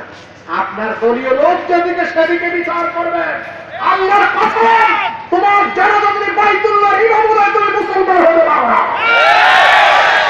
কারণ যারা নিজেদেরকে ঈমানদার বলে দাবি করে কিন্তু কোরআনের বিচার মানে না, তারা কি মুসলমান না কাফের? আল্লাহ রাব্বুল আলামিন কোরআনে বলছেন, وَمَن لَّمْ يَحْكُم بِمَا أَنزَلَ اللَّهُ فَأُولَٰئِكَ هُمُ الْكَافِرُونَ। পরিষ্কার ভাবে আল্লাহ রাব্বুল আলামিন কোরআনের মধ্যে জানিয়ে দিলেন, যারা কোরআনের আলোকে বিচার ফয়সালা করে না, কোরআন দিয়ে যারা বিচার করতে জানে না, আল্লাহ তাদের ব্যাপারে বলছেন ওরা হলো কাফের। কার কথা? কার কথা? এই কারণে তোমার সম্মান দুনিয়াতে যত বেশি হোক না কেন, তোমাকে মানুষ সেলুয়েট করে, সম্মান করে, মর্যাদা দেয়, কিন্তু তোমার মূল্য আল্লাহর কাছে বিন্দু মাত্র। তুমি বারবার হজ করতে পারো, উমরা করতে পারো, কিন্তু কোরআনের বিচার তুমি মানো না, কোরআন দিয়ে বিচার ফয়সালা করো না, আল্লাহর কসম তুমি মুসলমান নও। সুতরাং একটি মুসলিম দেশের মধ্যে কোরআন মানবে না, কোরআন দিয়ে বিচার করবে না, এই জাতীয় বিচারক মুসলিম দেশে থাকতে পারে না। এখানে আমার বন্ধুগণ, কোরআনের বিচার যদি থাকে সমাজে শান্তি থাকবে না অশান্তি থাকবে? কথা বলেন, শান্তি থাকবে না অশান্তি থাকবে? আল্লাহ রাব্বুল আলামিন আমাদেরকে পরিপূর্ণ ঈমানদার হওয়ার তৌফিক দান করে বলিয়া আমিন। আমার বন্ধুগণ, সুতরাং আমি যেটা বলতে চেয়েছিলাম সেটি হচ্ছে, আল্লাহ রাব্বুল আলামিন বলছেন কাদেরকে পরীক্ষা করবেন? ঈমানদারদেরকে। কাদেরকে? আল্লাহ রাব্বুল আলামিন বলছেন, وَلَنَبْلُوَنَّكُمْ بِشَيْءٍ مِّنَ الْخَوْفِ وَالْجُوعِ وَنَقْصٍ مِّنَ الْأَمْوَالِ وَالْأَنفُسِ وَالثَّمَرَاتِ وَبَشِّرِ الصَّابِرِينَ। অবশ্যই আমি তোমাদেরকে পরীক্ষা করব। কার কথা? মিনাল খাউফে, ভয় দিয়ে, ওয়াল জু'i, ক্ষুধা দিয়ে, ওয়া নাকসিন মিনাল আমওয়ালি ওয়াল আনফুসি ওয়াস সামারাত, তোমাদের মালের ক্ষতি দিয়ে, তোমাদের ফসলাদির ক্ষতি দিয়ে আমি তোমাদেরকে পরীক্ষা করব। কয়টা বিষয়ের কথা বললেন আল্লাহ জানেন? 4টা বিষয় দিয়ে আল্লাহ একজন ঈমানদারকে পরীক্ষা করবেন। এরপর আল্লাহ বলছে যে ওয়াবাশশিরিস সাবিরিন, এই বিপদ মুসিবতে যারা ধৈর্য ধরবে তাদের জন্য সুসংবাদ। সুবহানাল্লাহ। সুতরাং ঈমান যারা আনবে, ঈমান গ্রহণ করার কারণে তাদেরকে ভয় দেখানো হবে। কি বলেন, ঠিক না বেঠিক? তাদের উপর ভয় দেখানো হবে। তুমি যদি ঈমান গ্রহণ করো, তোমাকে মেরে ফেলা হবে, হত্যা করা হবে, তোমাকে রিমান্ড দেওয়া হবে, তোমাকে জেল জুলুম দেওয়া হবে। ঈমানদার কি ভয় পেয়ে যাবে? কথা বলেন, ভয় পেয়ে যাবে? যাবে না। কারণ আগের যুগেও এইভাবে পরীক্ষা ছিল কি ছিল না? বিশ্বনবী সাল্লাল্লাহু আলাইহি সাল্লাম যখন কালেমার দাওয়াত দিলেন, আস্তে আস্তে মানুষ যখন ইসলাম গ্রহণ শুরু করলেন, কাফেররা সহ্য করতে পারে নাই, নির্মম কায়দায় মুসলমানদের উপর অত্যাচার নির্যাতন শুরু করলেন। নির্যাতনের মাত্রা এত বেশি বেড়ে গেল, সমাজের মধ্যে তখন জেলে করা কোনো অপরাধ ছিল না, চুরি করা কোনো অপরাধ ছিল না, দুর্নীতি করা কোনো অপরাধ ছিল না। কিন্তু যখনই কোনো মানুষ আল্লাহর নবীর উপর ঈমান আনতে, আল্লাহর উপর ঈমান আনতে, তখনই অপরাধের কাতারে দাঁড় করিয়ে তাদেরকে ভয়ঙ্কর ভাবে নির্যাতন করা হতো কি হতো না? কথা বলেন, হতো কিনা? একজন মহিলা, সাধারণ মহিলা ইসলাম গ্রহণ করেছেন। ইসলাম গ্রহণ করার অপরাধে এমন ভয়ঙ্কর তাকে নির্যাতন করা হয়েছে যা ইতিহাসকে স্তম্ভিত করে দেয়। ইসলাম গ্রহণ করেছেন। ইসলাম গ্রহণ করার অপরাধে আবু জেহেল সুমাইয়া রাদিয়াল্লাহু তাআলা আনহু মুরওয়ানের উত্তপ্ত বালুর উপর শুয়ে তাকে আঘাত করলেন। আঘাত করতে করতে তিনি করে ফেললেন। হযরত সুমাইয়াকে নির্যাতনের আওয়াজ বিশ্বনবীর কানে যখন আসলো, আল্লাহ নবী রাস্তা দিয়ে যাচ্ছিলেন, সামনে জীবনে বই মানে বইতে পারতেন না, একদম পুরো মানে কোনো কোমরে ভাঙে যাবে এখন আল্লাহর পক্ষ থেকে জান্নাত। সুবহানাল্লাহ। সুমাইয়া রাদিয়াল্লাহু তাআলা কত বিশাল সুমাইয়া বিশ্বনবীকে লক্ষ্য করে বললেন, ইয়া রাসূলুল্লাহ, আপনি আমাকে নিয়ে টেনশন করবেন না, চিন্তা করার কোনো কারণ নাই। কাফেররা যখন আমাকে আঘাত করে নির্যাতন করে আমি বিন্দু মাত্র কষ্ট পাই না, আমি আমার নাকের মধ্যে আল্লাহর জান্নাতের সুঘ্রাণ পাই। এখানে ইমানদারদেরকে নির্যাতন করবে, ইমানদাররা ভয় করে না। কি বলেন, ঠিক না বেটি? আর ইমানদার যখন ফাঁসির মঞ্চে যায় শহীদ হওয়ার জন্য, তার সামনে সে জান্নাত দেখতে পায়। এই কারণে আজকে আমরা মনে করি যে ইমানদাররা কষ্টে আছে, দুঃখে আছে, ইমানদাররা কষ্টে আছে, এটাই স্বাভাবিক। আর ইমানদাররা দুনিয়াতে আরামে থাকবে, এটা হলো অস্বাভাবিক। কি বলেন, ঠিক না বেটি? আমার বন্ধুগণ, এই যে ঈমান গ্রহণ করার কারণে হযরত খাব্বাব রাদিয়াল্লাহু তাআলা আনহু, তাকে কেমন নির্যাতন করা হয়েছে আপনারা জানেন। কেমন পরীক্ষার মধ্যে তিনি পড়েছিলেন, এত নির্যাতন তাকে করা হলো। হযরত ওমর রাদিয়াল্লাহু তাআলা যখন ইসলাম গ্রহণ করেছিলেন, ইসলাম গ্রহণ করার পরে তিনি একদিন হযরত খাব্বাবকে বললেন, খাব্বাব, তোমার উপরে আমি জানি এত ভয়ঙ্কর নির্যাতন এসেছে, তুমি বলো দেখি তোমার নির্যাতনের একটা চিত্র তুমি আমাকে বলো। আমিরুল মুমিনিন যখন এই কথা বললেন, খাব্বাব তার জীবনের কোন করুণ কাহিনী বললেন, তিনি কোনটা চিন্তা করতে পারছেন না, কারণ তার জীবনের ত্যাগের ইতিহাস কোন অংশে কম নয়। প্রতিটা ঘটনা তার জন্য স্মরণীয়। কোন কথা না বলে হযরত খাব্বাব রাদিয়াল্লাহু তাআলা গায়ে থেকে তার জামা খুলে দিলেন। জামা খোলার পরে হযরত ওমর দেখলেন হযরত খাব্বাবের কোমরের মধ্যে অনেক বড় বড় গর্ত দেখা যাচ্ছে। হযরত ওমর খাব্বাবের এই গর্তগুলো দেখে আল্লাহু আকবার আওয়াজ দিয়ে উঠলেন, আর চোখের পানি ছেড়ে দিয়ে বললেন, খাব্বাব, তোমার কোমরের মধ্যে এত কঠিন গর্তগুলো কিসের দেখা যাচ্ছে? হযরত খাব্বাব বলেন, আমিরুল মুমিনিন, আমি যখন ঈমান গ্রহণ করেছি, কাফেররা আমাকে অনেক নির্যাতন করেছে, অত্যাচার করেছে, ঈমান থেকে আমাকে বিন্দু মাত্র সরাতে পারে নাই। এমন অনেক দিন গেল, আগুনের কুণ্ডুরে আমার শরীরের মধ্যে তারা সেক দিয়েছিল, গোটা আগুন আমার চামড়ার মধ্যে দেওয়া হলো। আগুন দেওয়ার কারণে আমার চামড়ার গোস্ত গুলো, আমার চর্বিগুলো তেলের মতো খসে খসে পড়েছিল, যার কারণে আমার শরীরের মধ্যে যে গর্তগুলো দেখতেছেন, এই গর্তগুলো হলো আরবের কাফেরদের যে নির্যাতন আগুন দিয়ে আমাকে পড়েছে, সে আগুনের গর্তগুলো দেখা যাচ্ছে। এই কথা বলে খাব্বাব রাদিয়াল্লাহু তাআলা হাউমাউ করে কেঁদে দিলেন। হযরত ওমর বললেন, খাব্বাব, তুমি কাঁদো কেন? খাব্বাব রাদিয়াল্লাহু তাআলা বললেন, ভাই ওমর, আমি কাঁদি এই কারণে, ইসলামের জন্য আমরা এত কষ্ট করেছি, এত নির্যাতন সয়েছিলাম, কিন্তু আজকে আরবের মধ্যে আমাদের কোনো কিছুর অভাব নাই, খাওয়ার অভাব নাই, উন্নত বাসস্থানের অভাব নাই। আমি চিন্তা করি না জানি আমরা কঠিন পরীক্ষা দিয়েছিলাম, পরীক্ষার প্রতিদান আমাদেরকে দুনিয়াতে দিয়ে দিচ্ছে। দুনিয়াতে যদি আমরা এটার প্রতিদান পেয়ে যাই, আখিরাতের ময়দানে আদালতে আল্লাহ তো আমাদেরকে প্রতিদান দেবেন না, এই ভয়ে আমার কান্না চলে আসছে। সুবহানাল্লাহ। এখানে ঈমানদার যারা, তারা দুনিয়ার কোন পুরস্কারের আশা করবে না, তারা আখিরাতের পুরস্কারের আশা থাকবে। কি বলেন, ঠিক না বেশি?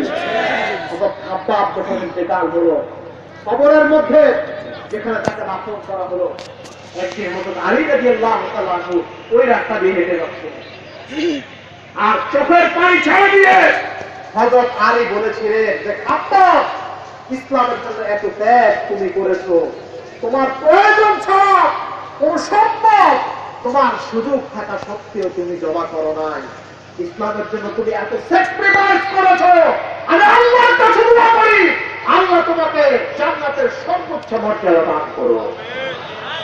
সুতরাং আমার বন্ধুগণ, ঈমান আনা এটি হলো দুনিয়াবি একটা অপরাধ। কি বলেন, ঠিক না বেটি? আজকে মায়ানমারের দিকে আপনারা তাকিয়ে দেখুন, মায়ানমারের মুসলমানদের অপরাধ কি? তারা কি কোনো মানুষের উপর নির্যাতন করেছে? তারা সম্পদ বন্টন করেছে? ও হিন্দুকে মেরেছে? কোন মন্দিরকে আগুন দিয়েছে? দেয় না। একটা অপরাধ তাদের আল্লাহ রাব্বুল আলামিন কোরআনে বলছেন, ওয়ামা নাকামু মিনহুম ইল্লা আন ইউমিনু বিল্লাহিল আজিজিল হামিদ। তাদের কোন অপরাধ নয়, একটা অপরাধ, তারা মহা পরাক্রমশালী আল্লাহ রাব্বুল আলামিনের প্রতি ঈমান এনেছে। আজকে ঈমান গ্রহণ করার কারণে পাহাড় পরিমাণ নির্যাতন তাদের উপরে চাপিয়ে দেওয়া হয়েছে। কি বলা ঠিক না বেটি? মায়ের সামনে তার দুগ্ধ সন্তানকে টেনে নিয়ে টুকরো টুকরো করে আজকে নদীর মধ্যে ফেলে দেওয়া হচ্ছে। সন্তানের সামনে তার মাকে দর্শন করা হচ্ছে, স্ত্রীর সামনে নিজের স্বামীকে টুকরো টুকরো করে নদীর মধ্যে ফেলে দেওয়া হচ্ছে। আজকে মায়ানমারের মুসলমানদের জন্য এই জমিনের মধ্যে মরার পরে তাদের জন্য কবর দেওয়ার জায়গা পর্যন্ত নাই। কি বলেন, ঠিক না বেটি? আল্লাহর কাছে দোয়া করতে চাই রব্বুল আলামিন, যে মায়ানমারের মানুষের জন্য এই জনপদের মধ্যে কোনো জায়গা দেওয়া হলো না, ওই মায়ানমারের মুসলমানদের জন্য তুমি জান্নাতে ঘর বানিয়ে দাও। আজকে মায়ানমারের সেই গণতান্ত্রিক প্রেসিডেন্ট আং সান সু চি, সে গণশান্তিতে নোবেল পেয়েছে। কি বলেন, ঠিক না বেটি? আজকে দেখুন, মুসলমানদেরকে মারলে এইভাবে শান্তিতে নোবেল পাওয়া যায়, মুসলমানদেরকে মারলে আমেরিকার হাতে, ইন্ডিয়ার হাতে ডিগ্রি পাওয়া যায়। কিন্তু আজকে দুনিয়ার মধ্যে তোমরা বাহবা পাচ্ছ। মনে রাখো, আখিরাতে আযাব হবে, যেদিন আল্লাহ বিচারক হবেন সেই দিনে অপেক্ষা থাকো। আজকে তোমার শান্তি পুরস্কার সেই দিন জাহান্নামের পেট হয়ে যাবে। আমরা বলতে চাই, মায়ানমারের আং সান সু চি কোন গণতান্ত্রিক শান্তি নোবেল পাওয়ার উপযুক্ত নয়, পৃথিবীর সবচাইতে অশান্ত ভাইরাস। এই জমিনের মধ্যে তার থাকার নৈতিক কোন অধিকার নয়। সুতরাং আজকে গোটা বিশ্ব জুড়ে একই পরিস্থিতি, শুধু মুসলমানদেরকে মারলেই পুরস্কার। কি বলেন, ঠিক না বেটি? আর কোরআনের কথা বললে, ইসলামের কথা বললে ওই লোক তার দেশের পক্ষে লোক নয়। কি বলেন, ঠিক না বেটি? আজকে কোরআনের কথা বললে সে দেশ বিরোধী, সে মানবতার বিরোধী। আমরা বলতে চাই, কোরআনের কথা যারা বলবে তারাই দেশপ্রেমী। কি বলেন, ঠিক না বেটি? এই কারণে আমি যেটা বলতে চাই সেটা হচ্ছে, পরীক্ষা আসবে, কিয়ামত পর্যন্ত ইমানদারদের উপর পরীক্ষা আসতেই থাকবে। কি বলেন, ঠিক না বেটি? হতাশ হওয়ার কোন কারণ আছে? আল্লাহ রাব্বুল আলামিন বললেন, ওয়ালা তাহিনু ওয়ালা তাহজানু ওয়া আনতুমুল আ'লাউনা ইন কুনতুম মুমিনিন। তোমাদের কোনো ভয় নাই, তোমাদের কোনো চিন্তা নাই, তোমরা বিজয় হবে। ইন কুনতুম মুমিনিন, যদি তোমরা মুমিন হয়ে থাকো। আল্লাহ রাব্বুল আলামিন এর দ্বারা বুঝালেন, মুমিনদের উপর যত কষ্ট বিপদ মুসিবত আসবে তোমরা কেউ হতাশ হয়ো না, তোমাদের বিজয় দেওয়ার দায়িত্ব আমি আল্লাহ রাব্বুল আলামিনের। সুবহানাল্লাহ। আমাদের বিজয় কে দান করবেন? বদরের যুদ্ধে 313 জন মুসলমান সৈন্য, আর কাফিরদের কত? 1000। কাফিরদের কত? কাফিররা হলো সশস্ত্র বাহিনী, আর মুসলমান হলো নিরস্ত্র। যুদ্ধ করার তেমন বাহন নেই, কিন্তু বিজয়ী কারা হলো? মুসলমানরা, কাফিররা। বিজয় কে দিয়েছেন? সে আল্লাহ কি আছে না নাই? আমার বন্ধু, এই কারণে পরীক্ষা আমাদের উত্তীর্ণ হতে হবে। কারণ রাসূল সাল্লাল্লাহু আলাইহি ওয়াসাল্লাম যখন ইসলামের দাওয়াত দিয়েছিলেন, যে লোকগুলো রাসূলকে আলামিন বলতেন, সত্যবাদী বলতেন, এই লোকগুলোই আল্লাহ রাসূলকে পর পর শিয়াবে আবু তালেবের মধ্যে কয়েকটি বছর বন্দী করে রেখেছেন। কি বলেন, ঠিক না বেঠিক? আল্লাহ নবী কেমন ভাবে বন্দী করলেন? কোন দিক থেকে খাওয়ার আসার কোন সুযোগ দেওয়া হয় নাই, পানি পর্যন্ত আসতে পারে নাই। এমন দুর্ভিক্ষ তখন ওই জায়গায় দেখা দিল। আল্লাহ নবী সাহাবীরা সেই দিন গাছের পাতা খেয়ে তাদের ক্ষুধা নিবারণ করেছিল। সুতরাং আমার বন্ধুগণ, পৃথিবীর মধ্যে যারা নবীর আদর্শের সৈনিক হবে, নবীর উম্মত বলে নিজেদেরকে দাবি করবে, আল্লাহ নবী যেমনি ভাবে জেলখানার মধ্যে বন্দী ছিলেন, ঈমান আনার কারণে দুনিয়ার মধ্যে তাদেরকে জেলখানায় বন্দী থাকতে হবে কি হবে না? কথা বলেন, থাকতে হবে কি হবে না? তবে এই জেলখানার ভিতর থেকেই আল্লাহ তাদেরকে বাদশা বানিয়ে দিবে। সুবহানাল্লাহ বলে।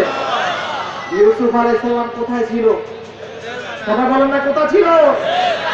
কিন্তু এই লোকটা কে জানে এত বড় পর্যায়ে যাবে? একজন বন্দী যাকে খরিদ করে আনা হলো খুঁজে পাওয়ার পরে, এই ইউসুফ এমন দাওয়াতি কাজ করলেন যে দাওয়াতি কাজের মাধ্যমে মিশরের বাদশা হয়েছেন। আলহামদুলিল্লাহ বললেন না? সুতরাং হতে পারে আজকে যে যে জায়গায় মুসলমানদের উপর অত্যাচার নির্যাতন, সেই জায়গায় একদিন মুসলমানরা হবে বাদশা, আর তোমরা যারা নির্যাতন করো তোমরা কি গোলাম। কারণ আপনারা জানেন মুসলমানদের রক্ত এটা এমন এক রক্ত, এটি কোনো সাধারণ রক্ত নয়। জমিনের মধ্যে যদি কোনো গাছের বীজ পড়ে মাটির নিচে, এই বীজ কি পৌঁছে যায়? এটা থেকে গাছ উঠে ফল ধরে, মানুষ উপকার লাভ করে, ঠিক না বেঠিক? সুতরাং যে জমিনে মুসলমানদের রক্ত পড়বে, অমুসলমানরা তোমরা এই কথা মনে করবে না মুসলমানরা শেষ হয়ে যাচ্ছে। আমরা আশা করি, আমরা বিশ্বাস করি, যে জমিনে মুসলমানদের রক্ত পড়েছে, মুসলমানরা শহীদ হয়েছে, একদিন ওই জমিনের সংসদে নারায়ে তাকবীর, আল্লাহু আকবার ধ্বনি বেজে উঠবে। কি বলেন, হতে পারে কি পারে না? এটা হতে পারে কি পারে না? আপনারা কি চান না সেই সময়? আমরা চাই। আমরা চাই আমাদের যতগুলো কাজ হবে প্রত্যেকটি কাজের মধ্যে আল্লাহর কোরআনের আওয়াজ থাকবে। আল্লাহ তৌফিক দান করি। আমার বন্ধুগণ, পরীক্ষা চলছিল একই জায়গায়, নবী রাসূল যারা এসেছে সবার উপরে পরীক্ষা দিয়েছেন। কি বলেন, দিয়েছি কি যায় না? কেমন পরীক্ষা আল্লাহ রাব্বুল আলামিন করলেন? জাতির পিতা ইব্রাহিম আলাইহিস সালামকে মূর্তি ভাঙার অপরাধে তাকে ধরে নিয়ে দেওয়া হলো। ধরে নিয়ে যখন আগুনের মধ্যে ফেললেন, এমন মুহূর্তে ফেরার আগে নমরুদ তাকে প্রস্তাব দিলেন, ইব্রাহিম তুমি তোমার আল্লাহর ধর্ম ত্যাগ করে আমাদেরকে ক্ষমা প্রার্থনা করো। ইব্রাহিম আলাইহিস সালাম বলেছিলেন, আল্লাহ আমাদেরকে সৃষ্টি করলেন, ওই আল্লাহ ছাড়া দুনিয়ার কোন মানুষের কাছে সারেন্ডার করা সম্ভব নয়। পরীক্ষায় পাস না পেয়ে দেখুন আগুনের মধ্যে ফেলবেন, আবার এই মুহূর্তে তাকে জিব্রাইলের মাধ্যমে আরেক পরীক্ষা বলছিলেন, ইব্রাহিম আমি জিব্রাইল, আল্লাহ আমাকে এমন শক্তি দিয়েছেন, আপনি যদি বলেন তুমি দিক থেকে পাহাড়ের নমরুদের পুষ্টি শুদ্ধ আমি ধ্বংস করে দেব। ইব্রাহিম আলাইহিস সালাম জিব্রাইলের কাছে কোন সহযোগিতা চায় নাই। আমরা হলে বলতাম জন্য ধ্বংস করে দেয়, জন্য গোষ্ঠী শুদ্ধ জ্বালা যায়, ঠিক না বেঠিক? কেমন কাজ করবো আমাদের ভিতরে? ইব্রাহিম আলাইহিস সালাম বললেন, তোমার কাছে আমার সাহায্য ছাড়ার কোনো প্রয়োজন নাই। যে আল্লাহর একাত্মবাদের আন্দোলনে নমরুদের বিরুদ্ধে আমি করছি, এই চিত্র তিনি দেখতেছেন, আমাকে সহযোগিতা করলে সে আল্লাহই করবে। আরশের মালিক আল্লাহ রাব্বুল আলামিন এমন সন্তুষ্ট হলেন, সঙ্গে সঙ্গে আগুনকে জানিয়ে দিলেন, ইয়া নারু কুনি বারদান ওয়া সালামান আলা ইব্রাহিম। আল্লাহ রাব্বুল আলামিন আগুনকে জানিয়ে দিলেন, হে আগুন, তুমি আমার ইব্রাহিম তো পুরা কথা দূরের কথা, ইব্রাহিমের জন্য তুমি আরামদায়ক হয়ে যাও। সুবহানাল্লাহ। সুতরাং সে আল্লাহ আছে না নাই? সে আল্লাহকে বৃদ্ধ হয়ে গেছে? সে আল্লাহ আছেন, থাকবেন, সব বিশ্বাস হয়ে যাবে। সে আল্লাহ থাকবেন, সে আল্লাহ বিচার করবে। এখানে কোন মুসলমানরা হতাশ হওয়ার কোন কারণ। যত পরীক্ষা করা হলো, এবার সন্তান কোরবানি আসলো। সন্তান কোরবানি এসে নাই? যে সন্তান 80 বছর বয়সে হলো, কত বছর বয়সে? একটা সন্তান হয় 80 বছর বয়সে, দ্বিতীয় বিয়ের সময় সন্তানটা হলো। এখন আদর বেশি না কম? আমি এই ঘটনা বলার কারণ হলো, আমি বলছি কি হলো, বলা হলো যে স্বপ্নে দেখানো হলো আল্লাহ নবীকে যে তুমি প্রিয় বস্তু কোরবানি করো। ইব্রাহিম আলাইহিস সালাম চিন্তা করে দেখলেন, আমার প্রিয় বস্তু তো আমার এই ছোট্ট সন্তান। আল্লাহ সঙ্গে সঙ্গে ছোট্ট বাচ্চাকে তিনি জানিয়ে দিলেন, ফালাম্মা বালাগা মাহু সা'য়া ক্বালা ইয়া বুনাইয়া ইন্নী আরা ফিল মানাম আন্নী আযবাহুকা ফানজুর মাযা তারা। পিতা পুত্রকে বললেন, হে আমার প্রিয় সন্তান, আমি স্বপ্নে দেখেছি আমি তোমাকে জবাই করছি। এই ব্যাপারে তোমার মতামত তুমি বলো।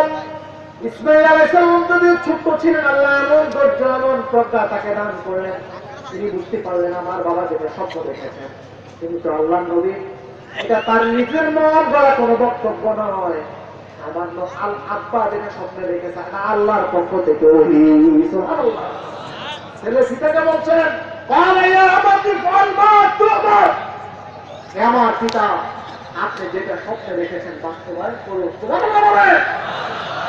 আপনি আমাকে জবাই করুন, সেটা যদি ইনশাআল্লাহু মিনাস সাবিরিন, নিশ্চয় আপনি আমাকে ধৈর্যশীলদের কাতারে পাবেন। আল্লাহ। সুতরাং এই উদাহরণটি দিলাম এই কারণে, আমার মুরব্বীগণ, আপনাদের যাদের সন্তান আছে আজকে, গোটা বিশ্বে মুসলমানদের যে দুরবস্থা, কি বলেন, ভালো অবস্থা না দুরবস্থা? কথা বলেন, ভালো অবস্থা না দুরবস্থা? আজকে আমাদের প্রয়োজন হযরত ইব্রাহিমের মতো অসংখ্য বাবা, আমাদের প্রয়োজন হযরত ইসমাঈলের মতো অসংখ্য সন্তানের, যে বাবা তার সন্তানকে বলবেন, যাও তুমি জিহাদের ময়দানে শহীদ হওয়ার জন্য। এমন সন্তান দরকার, যে সন্তান তার বাবার কাছে বলবেন যে বাবা আপনি আল্লাহর কাছে আমার জন্য দোয়া করুন, আমি জিহাদের ময়দানে যাচ্ছি শহীদ হওয়ার জন্য। আজকে এরকম সন্তানের প্রয়োজন, এমন বাবার প্রয়োজন আমাদের সমাজের মধ্যে। আপনাদেরকে অনুরোধ করব, সন্তানকে ইসলামের জন্য উৎসর্গ করে দেন। রাজি আছেন সবাই? আপনি আপনার সন্তানকে আজকে বাড়িতে গিয়ে বলেন, তোমার কাছে আমি টাকা চাই না, পয়সা চাই না, তুমি ইসলামের জন্য চলে যাও, শহীদ হয়ে যাও, ইসলামের জন্য রক্ত দাও, তুমি শহীদ হয়ে যাও, আমি পিতা হিসেবে গর্ববোধ করবো। আজকে এইরকম পিতার প্রয়োজন। আজকে সেটি না করে উল্টো আমরা আমাদের সন্তানদেরকে বলি, বাবা ঘর থেকে বের হয়ে, কথা বলে ঠিক না বেঠি, ঘর থেকে বের হয়ে না, তোমার কিছু হলে তো আমি বাঁচবো না, আমি মরে যাবো, বলে কিনা কথা বলেন। আমাদেরকে এই সমাজ পরিশুদ্ধ করতে হবে। এই সমাজ অবশ্যই পরিবর্তন করার জন্য আমাদেরকে অবদান রাখতে হবে। এই কারণে আমরা আজকে সিদ্ধান্ত নিতে চাই, গোটা বিশ্বে মুসলমান নিধনের নামে যে অপপরিকল্পনা হচ্ছে, শ্যামবারের নবীপুরের প্রত্যন্ত অঞ্চল থেকে আমরা আজকে কোরআনের মাহফিল থেকে সিদ্ধান্ত নিতে চাই। এইখান থেকে আমরা উদ্বোধন ঘোষণা করলাম, জালিমের সকল মতবাদকে আমরা ছিন্ন বিচ্ছিন্ন করে দিয়ে আমরা কোরআনের রাজ কায়েমের জন্য কাজ করবো। আল্লাহ তৌফিক দেন। সবাইকে রাজি আছেন? আর বলেন, সবাই রাজি আছেন? আল্লাহ কবুল করেন বলি আমি। সুতরাং পরীক্ষা করবেন কে? আর বলেন, পরীক্ষা করবেন কে?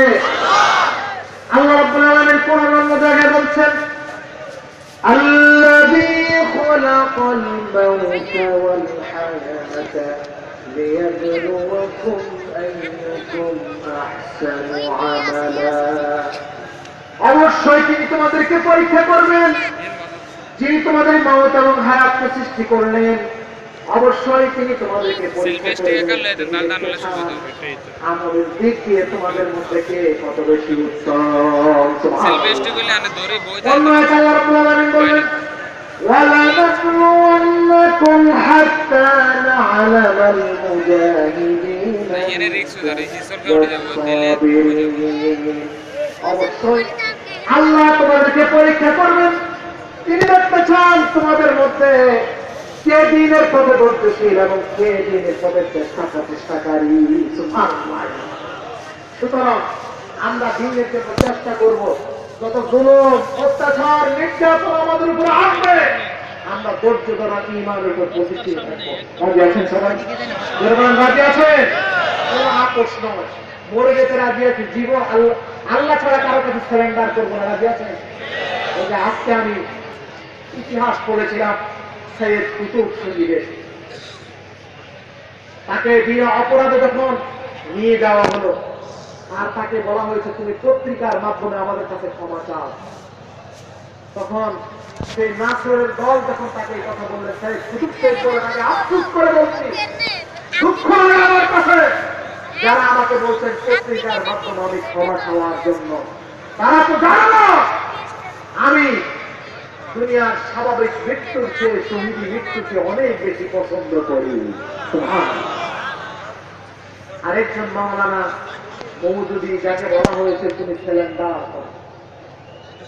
তুমি ক্ষমা প্রার্থনা করো। কোরআনের তাফসীরকারক বলেছিলেন দুনিয়ার কোন মানুষের কাছে আমি সিলিন্ডার করতে পারি না, দুনিয়ার কোন মানুষের কাছে আমি মাথা নত করতে পারি না। কারণ মানুষ আত্মহত্যা করা, শহীদ হয়ে যাওয়া কোনোদিন এক হতে পারে না। সুতরাং আমার জীবন চলে যেতে পারে, দুই একটা শব্দ উচ্চারণ করে যদি আমি এই জনপদের মানুষের কাছ থেকে যদি আমি আমার মুখ থেকে যদি আমি রক্ষা পাই দুই একটা শব্দ বলার মাধ্যমে, এরপরে আমি মুখ দিয়ে এমন কোনো কথা বলতে চাই না। এই কথা বলার কারণে আমার রব আমার উপর অসন্তুষ্ট হয়ে যাবে। আমি আল্লাহ ছাড়া দুনিয়ার কোন মানুষের কাছে সারেন্ডার করতে রাজি নয়। কারণ মৌতের ফয়সালা জমিনের মধ্যে হয় না, মৌতের ফয়সালা কোথায় থেকে হয়? আর মৌতের ফয়সালা কোথায় থেকে হয়? জানিয়ে দিলে তোমরা আমাকে বলো করো, আমার জুতাকে প্রশ্ন করো তোমাদের কাছে সারেন্ডার করবে কি? সুতরাং মুসলমান কোন মানুষের কাছে সারেন্ডার করতে জানে, আর যারাই সারেন্ডার করবে তারাই পরাজিত হবে। ইব্রাহিম আলাইহিস সালাম কারো কাছে সারেন্ডার করেন নাই, জাতির নেতা কে বানিয়ে দিয়েছেন? কে বানিয়ে দিয়েছেন?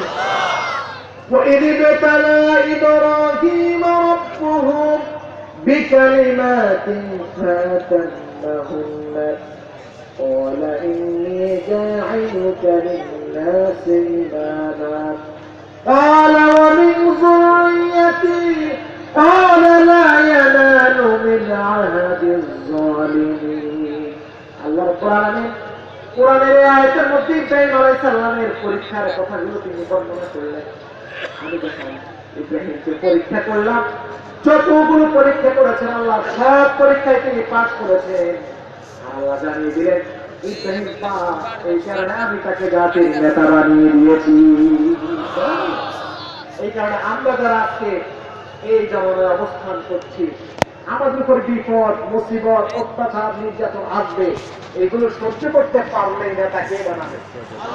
আর ইব্রাহিম আলাইহিস সালাম আল্লাহর কাছে দোয়া করেছেন, সালা ওমিন যুররিয়াতি, রব্বুল আলামিন আমাকে শুধু নেতা বানানো হবে না, আমার বংশধর যারা দুনিয়াতে আসবে তাদেরকে তুমি নেতা বানিয়ে দিও। সুবহানাল্লাহ। তখন আল্লাহ বলেছেন ক্বালা লা ইয়ানালু মিন আহাদিজ যালিমিন, আমি নেতা বানাবো এক শর্ত আছে, তবে যারা মানুষের উপর জুলুম করবে তাদেরকে আমি নেতা বানাবো। নেতা বানাবো বোঝা গেল মানুষের উপর জুলুম করলে নেতা হওয়া। এই কারণে মানুষের মন জোর করে অর্জন করা যায় না। আপনি যদি মসজিদের কোনো হুজুরকে বলেন বুকের মধ্যে গুল্লি ধরে হুজুর আমার জন্য দোয়া করবেন, না আমরা বিশ্বাস করি নি, তো হুজুর ভয় করবে, ঠিক আছে ঠিক আছে তাকে দোয়া করবো, আসলে দোয়া না বাস, আসলে ভিতরে তোর উপর আবার গজব হয়। দোয়া যদি চাইতে হয় অস্ত্র দিয়ে নয়, বন্দুকের নল দিয়ে নয়, ভদ্রভাবে বলবেন আমার জন্য দোয়া কর। কি বলেন? খুশি হবে? দোয়া করবে কি করবে না? এই কারণে বলতে চাই, মানুষকে মেরে অত্যাচার করে গ্রেপ্তার করে বন্দুকের লোক দিয়ে কোন মানুষের মন জয় করা যায় না। মানুষের মন যদি জয় করতে হয়, বিশ্বের চরিত্রের কথা দাও, যে মক্কার মানুষগুলো আল্লাহ নবীকে দেশ থেকে বের করে দিয়েছেন, দেয় নাই? দেয় নাই? আল্লাহ নবী যখন কালেমার দাওয়াত দিলেন, বিনা অপরাধে দেশ থেকে বিশ্ব নবীকে বের করে দেওয়া হল। যখন মক্কা বিজয় হল, আল্লাহ নবী যখন মক্কার জমিনে ফিরে আসলেন, মক্কার কাফেররা নবীর ভয়ে পালন শুরু করলেন। আল্লাহ নবী মক্কাতে এসে বললেন, তোমরা কেউ পালনের কোনো প্রয়োজন নেই। যারা আমাকে বিনা অপরাধে দেশ ছাড়া করেছ, আমার জন্মভূমি থেকে আমাকে বিতাড়িত করেছ, আমি মুহাম্মদ এসে বলছি, আজ থেকে তোমাদের নিরাপত্তা দেওয়ার দায়িত্ব আমি মুহাম্মদের। ইসলাম শিক্ষা দেয় মানুষের উপর দয়া করা, ইসলাম করা। ইসলাম এক ফুলের বিনিময় এটাকে সাপোর্ট করে। ইসলাম বলছে দয়া করা। সেই বুড়ি নদীর পথে কাটা দিতেন, সেই বইটা বোঝা নিয়ে কষ্ট হচ্ছে দেখে নদীর সামনে ধরা পড়েছে, কি করে নাই? নবী বলছেন, বুড়ি না, আপনি কই যান? বুড়ি বললেন, মুহাম্মদের ভয় পাওয়া। আমরা হলে বলতাম, আমাদের পথে কাটা দিতে করেছে, ঠিক না? আল্লাহ নবী বললেন, বুড়ি না, আপনি এত কষ্ট করার কোন প্রয়োজন নাই। আপনার বোধ আপনি আমাকে আমার কাছে দেন, আমি কাঁধে করে আপনাকে দিয়ে দিয়ে আসবো। যে বুড়ির পথ কাটা দিবেন আল্লাহ নবী, সেই বুড়িকে এগিয়ে দিলেন। পাহাড়ের নিকটে যখন গেলেন, তখন মক্কার কাফেররা বুড়িকে বললেন, বুড়ি না, আপনি কোন লোকটাকে আমাদের সামনে নিয়ে আসলেন, যে মুহাম্মদের ভয়ে আমরা পালিয়ে এই পাহাড়ের মধ্যে আশ্রয় নিলাম, সেই মুহাম্মদকে আপনি আমাদের কাছে নিয়ে আসলেন? বুড়ি বললেন, সত্যিকার অর্থে এই লোকটা মুহাম্মদ কিনা? সবাই বললেন, এটাই তো মুহাম্মদ। তুমি বুড়ি বললেন, বিশ্বনবীর কাছে এবার মাপ চাইলেন, হে মুহাম্মদ, আমি কোনদিন তোমাকে দেখি নাই, না বুঝে না শুনে তোমাকে কষ্ট দিয়েছে, তোমার পথের মধ্যে কাটা দিতাম। তোমার মতো ভালো মানুষ এই পৃথিবীর মধ্যে কেউ হতে পারে না। তুমি এই আরবের সব চাইতে ভালো মানুষ, এত কষ্ট দেওয়ার পরে তুমি আমার বোঝা তোমার মাথায় বহন করে এনে দিলা। সুতরাং আমি কালেমা পড়লাম, লা ইলাহা ইল্লাল্লাহ মুহাম্মাদুর রাসূলুল্লাহ সাল্লাল্লাহু। এই কারণে দয়া করলে, ইহসান করলে, ক্ষমা করলে মানুষের মন পাওয়া যায় কি যায় না? কথা বলেন, যায় কিনা? আঘাত করে মানুষের মন জয় পাওয়া যায় না, মানুষ আপনার থেকে দূরে সরবে।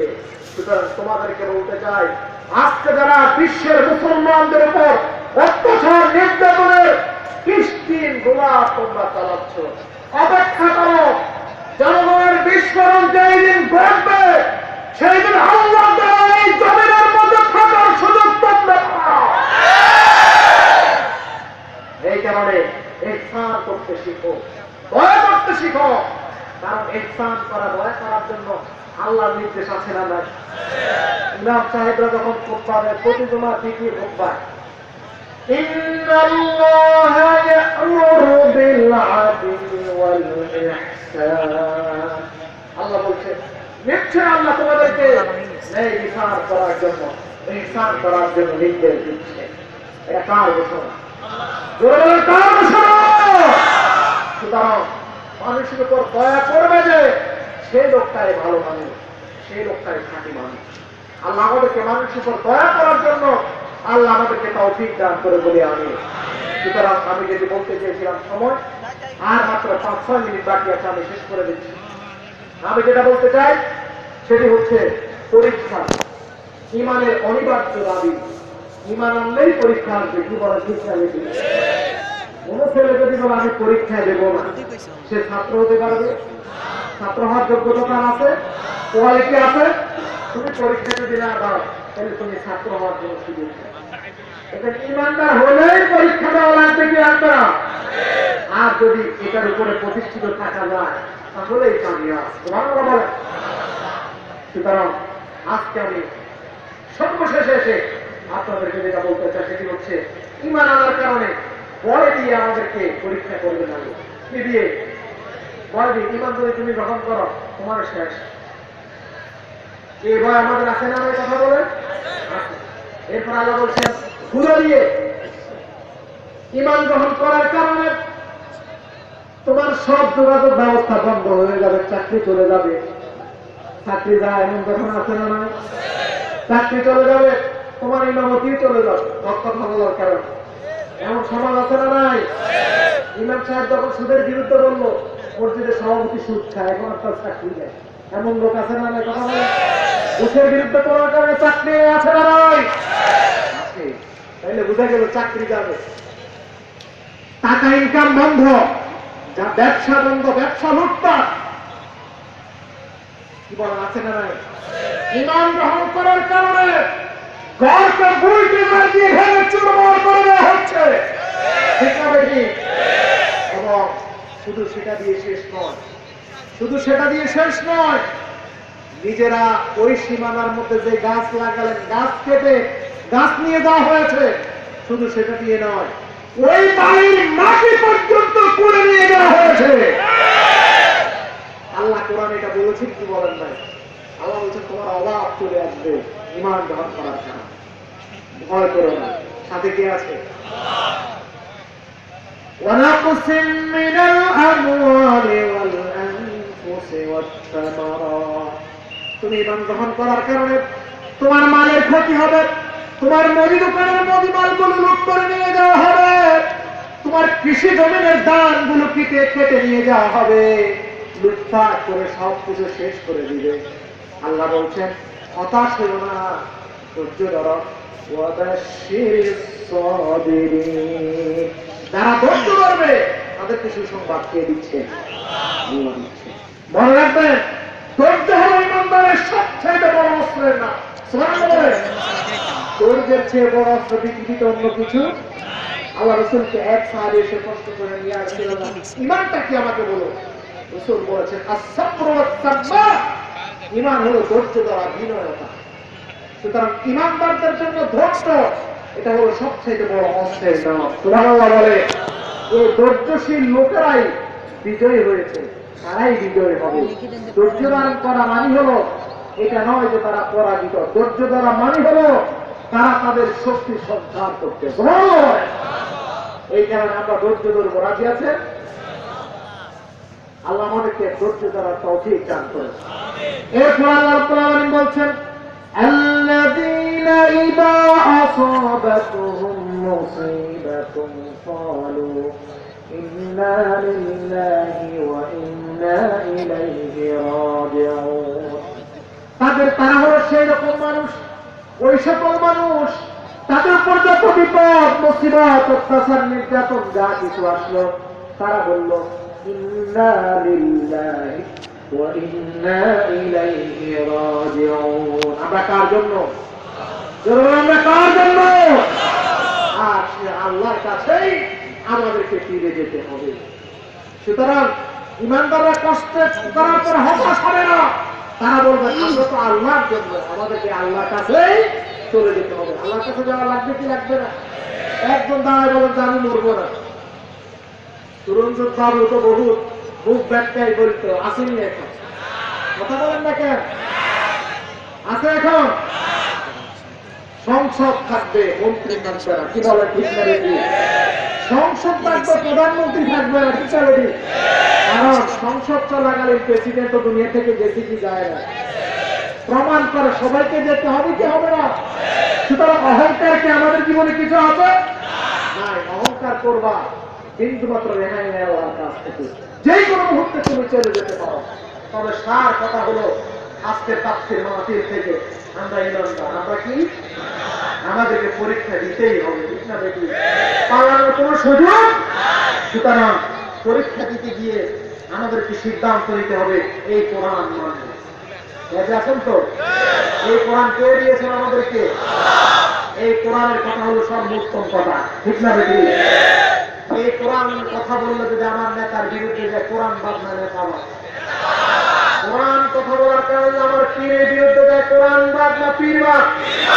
কোরআনের কথা বলার কারণে যদি কোরআন আমার কোন শিক্ষকের বিরুদ্ধে যায় শিক্ষক বাদ না কোরআন বাদ। কোরআনের কথা যদি আমার মা বাবার বিরুদ্ধে যায়, মা বাবা বাদ না কোরআন বাদ। মা বাবাকে বাদ দেওয়া যাবে না, তাদের খেদমত করবো, তবে তাদের সে কথা শোনা। এই কোরআন যদি আমার রাষ্ট্রের প্রেসিডেন্টের বিরুদ্ধে যায়, রাষ্ট্রের প্রেসিডেন্ট আপনার কোরআন বাদ। মুসলমানদের কাছে সিদ্ধান্ত নিতে হবে, জীবন মরণ সিদ্ধান্ত নিতে হবে। ইমান এনেছি, কোরআনের পথে চলবে, যত বাধা বিপত্তি আসবে সব মোকাবিলা করে কোরআনের পথ থেকে থাকবো।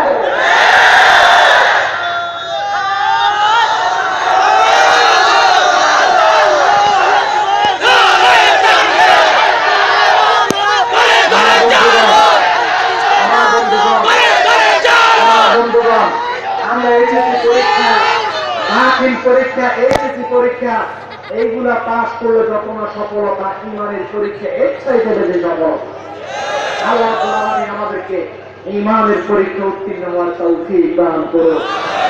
আজকে মাহফিলের এই বিশাল মাহফিলের আয়োজন যারা করেছেন, যারা কষ্ট করে শুনেছেন, বিশেষ করে অত্র মাদ্রাসার সম্মানিত অধ্যক্ষ, আমাদের সকলের শ্রদ্ধাভাজন ব্যক্তিত্ব বিশিষ্ট আলেম দ্বীন হযরত মাওলানা ইয়াসিন করিম সাহেবকে আমাকে এখানে এসে সম্মানিত করার জন্য আমি আন্তরিক ধন্যবাদ মোবারকবাদ জানাচ্ছি।